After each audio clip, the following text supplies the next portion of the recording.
تطورات كوفيد-19 خلال 24 ساعة الماضية.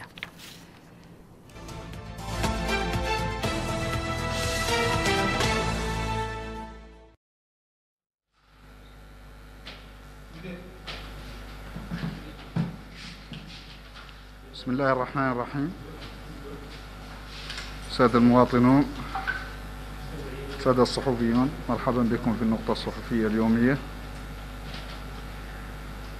التي تتميز اليوم بتسجيل 100 حالة واحدة جديدة كلها مخالطة، وكذلك تسجيل والحمد لله 21 حالة شفاء. ونحزن لرحيل 4 أشخاص جراء جائحة كورونا اليوم. نسأل الله العلي القدير أن يتغمدهم بواسع رحمته.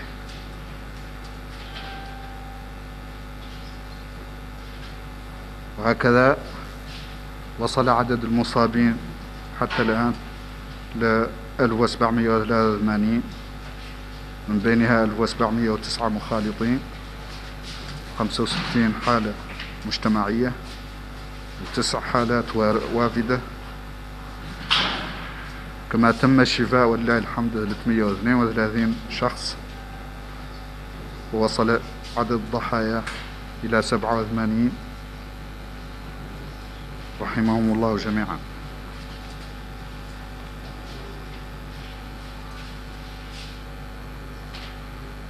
أما الحالات النشطة فعددها اليوم 1364، من بينها 1198 حالات بدون أعراض، و152 حالة لديها أعراض خفيفة.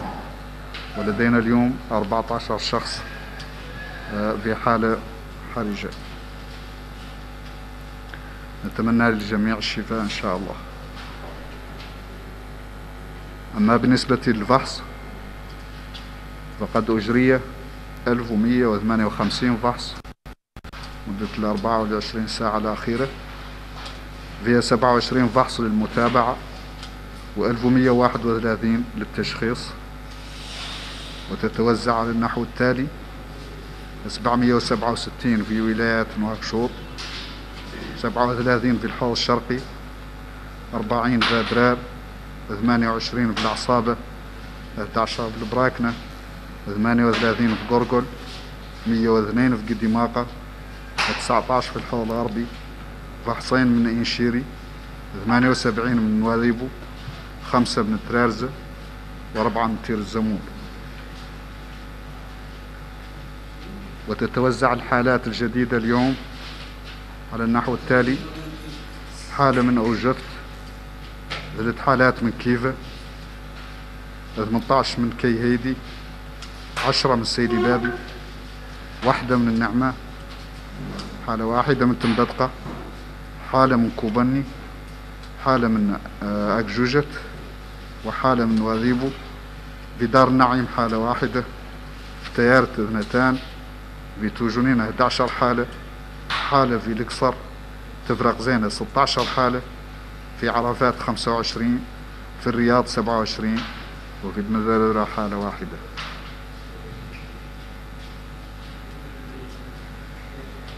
Chers citoyens, chers journalistes, bienvenue au point de presse quotidien sur la situation du Covid, marqué ce jour par la réalisation de 101 tests, 101 nouveaux cas plutôt, qui sont tous des cas contacts. Et on note aujourd'hui la guérison de 21 personnes qui étaient suivies. Et on note également le décès de 4 citoyens aujourd'hui suite à l'infection Covid. نترحم على أرواحهم.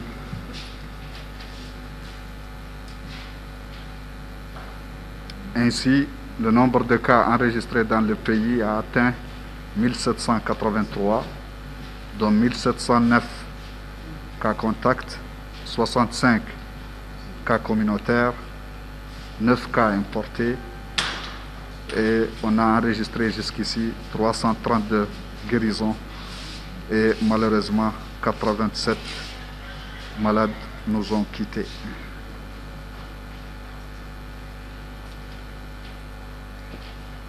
Les cas actifs suivis aujourd'hui sont au nombre de 1364, dont 1198 sans symptômes, 152 avec des symptômes légers et 14 cas graves aujourd'hui. Pour ce qui est du dépistage, on a réalisé au cours des dernières 24 heures 1158 tests, dont 27 de suivi, 1131 tests de diagnostic, répartis ainsi qu'il suit: 767 tests dans les régions de Nouakchott, 37 au Hod Sharqi, 40 en Adrar, 28 en Asaba, 11 au Brakna, 38 au Gorgol, 102 au Guidimaka, 19 au Hod Larbi, 2 tests en Nchiri, 78 en Ouadibou, 5 au Trarza et 4 au Tir Zemour.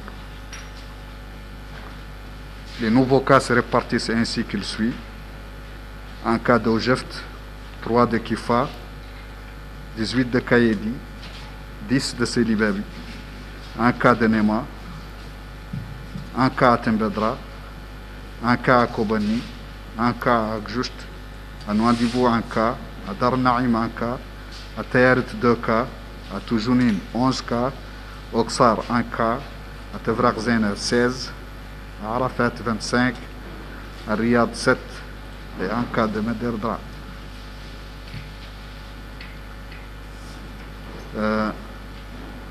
أريد هون أني نعلق على بعض النقاط. أولها هو على أن كيف تعرفوا الفيروس عاد يسري في المدينة كيف قلنا بشكل واسع،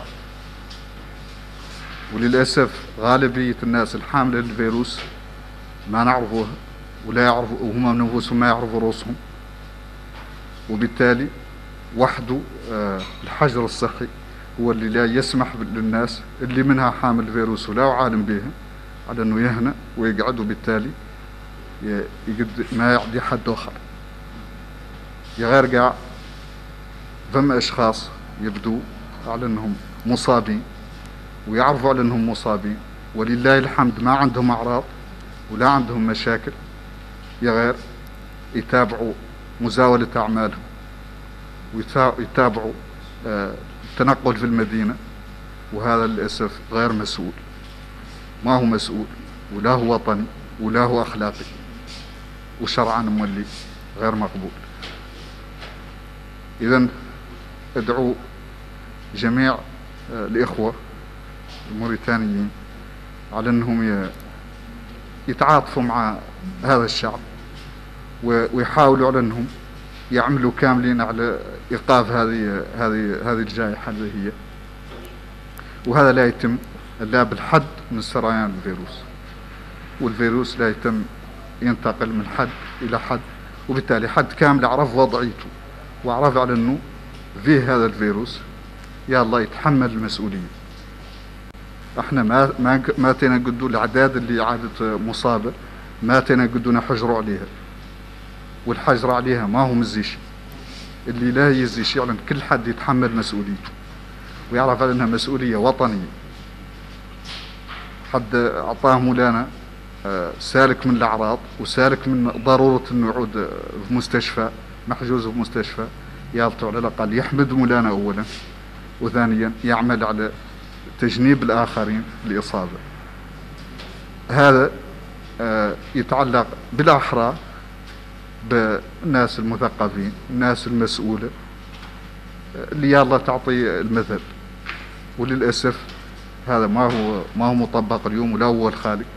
على الأقل خالق حالات فعلا من أشخاص يعرفوا على أنهم مصابين ويتابعوا التنقل في المدينة، وإن شاء الله على أنهم يتوقفوا عن ذلك.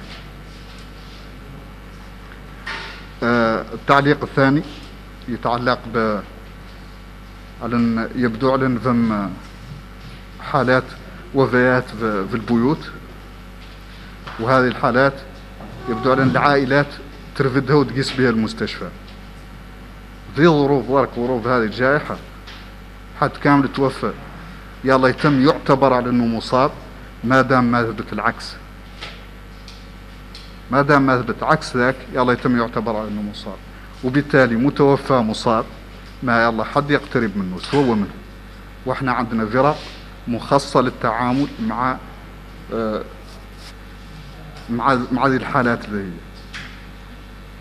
وبالتالي خاطرين المواطنين يتوقفوا عن نقل الجنائز شو المستشفيات.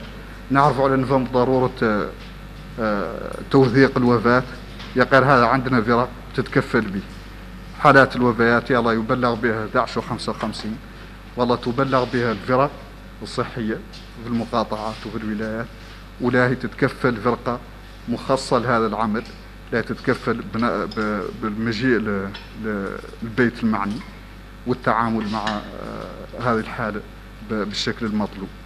وإن شاء الله ذا التعامل المولي يتم بالتنسيق مع العائلة وتبعا لتوصيات ديننا الحنيف، وبالتالي ما فهم ضرورة على العائلات تقبل ذا الخطر وتعرض الآخرين للخطر بحمل الجنازة شور المستشفى. الملاحظة الثالثة، وعلينا ولله الحمد بدأنا نسجل حالات شفاء وستستمر بإذن الله، وراجين على أن جميع الحالات اللي عندنا اللي تزيد على 1000 كاملة لا تشفى وترجع لبيوتها. ملاحظ عزوف عن الأشخاص المصابين اللي كانوا مصابين بهذا الفيروس، وعلى أنهم يتعرضوا النوع من الوصمة لأن يرجعوا للبيوت والأحياء اللي هم فيها. احنا عموما هؤلاء الأشخاص اللي يوصلوا نوصوهم بأنهم يبقوا في البيوت، وتموا زاد متابعين الحجر هذه نوصوهم بها وعموما، وتوب على أنهم إجراءات وتوب نتخذوها، خاصة إذا نعود المريض قاع خاصة كان في البيت أصلا وعدلنا له الفحص ما قط جا قاع للمستشفى ولا قط نحجز بالمستشفى. إذا نعود في البيت نوصوه بأنه يبقى أسبوع أسبوعين ورا الفحص اللي لا نعدلوا له اللي نتأكدوا من شفاءه، نوصوه بالبقاء في البيت وأنه ما يوخر. يا غير الناس اللي أعلن شفاء بالحقيقة ناس ما تتشكل خطر، وبالتالي ما ضروري هذا الخوف منه. هذا ما معناه أن ما نوصي الناس بتقبل إجراءات احترازية عن العدوى. يقر قاعد الإجراءات قلت حد يقبلها ما جرح حد ولا وصم حد. والمهم على أن الحالات بعد اللي تم شفائها واعلن شفائها كانت في المستشفيات ما تأخذ من المستشفيات يكون لين اجسادها تصفي الفيروس نهائيا، باللي فحص اللي نعلنوا الشفاء وراه فحص يعدل فحص التأكد ويلود الجزيئات الفيروس، ولين ما تنجبر ذيك الجزيئات حدنا نعلنوا عن شفاء الشخص. وهذا معناه على انه ما تلي يشكل اي خطر، جسمه خالي من الفيروس ولا تلي يشكل خطر. وبالتالي يلا العائلات فمقع حتى عائلات تعترض على عودة أفراد منها بعد الفترة الاستشفائية. إذا نختار نأكد على أن هؤلاء الأشخاص ما يشكلوا خطر، وبالتالي يلا توقف هذه الوصمة اللي هي وعلنها اللي ما هي ضرورية وتوف ما هي ضرورية.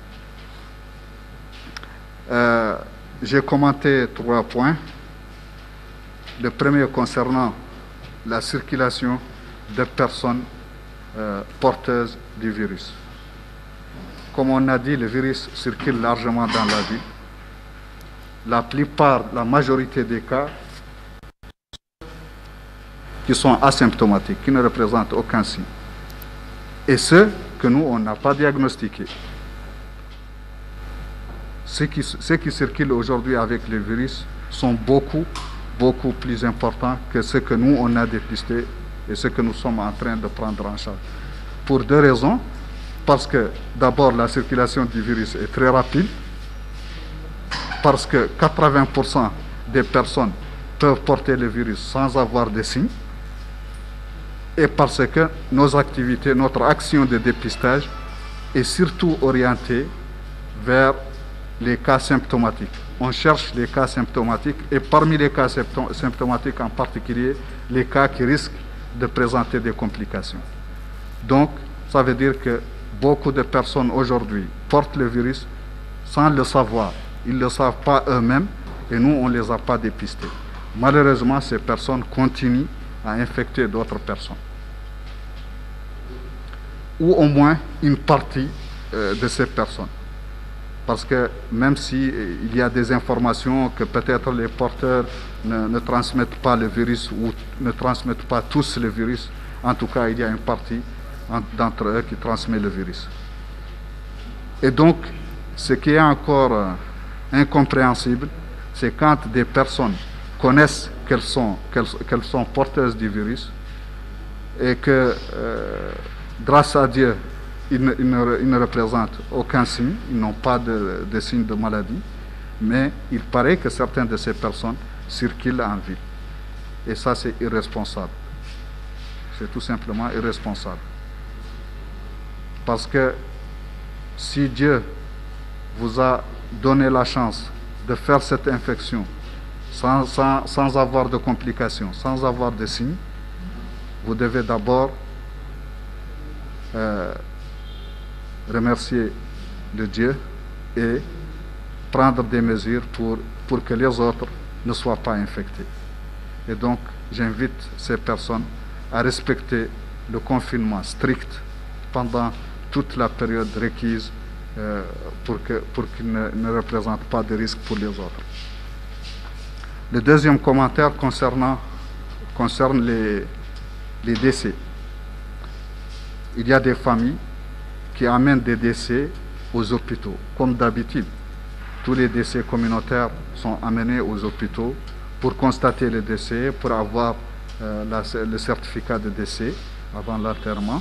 C'était une procédure normale, mais dans les conditions de l'épidémie, on doit considérer tout décès comme étant un décès de Covid, tant qu'on n'a pas la preuve du contraire.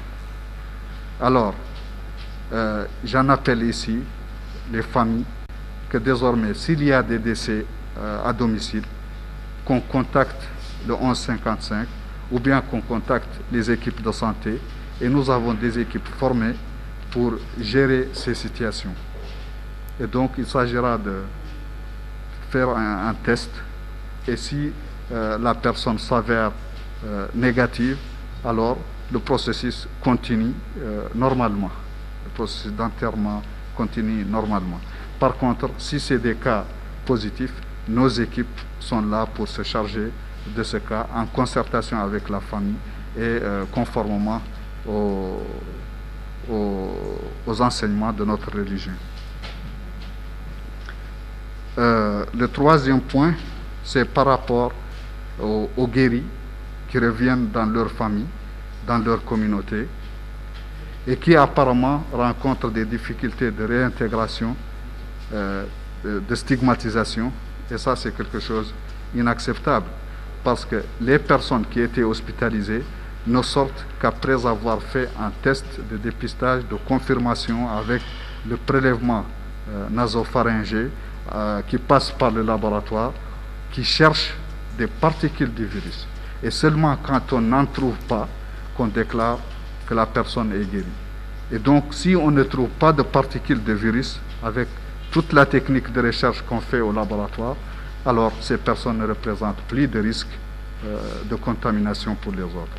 Alors, arrêtons de stigmatiser ces personnes, accueillons-les, et je crois qu'ils ont besoin de soutien psychologique après tout ce qu'elles ont enduré, plutôt que de l'isolement social ou la stigmatisation.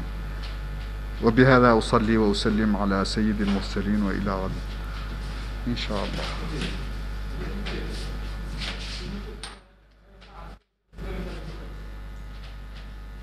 مشاهدينا الكرام، بعد متابعة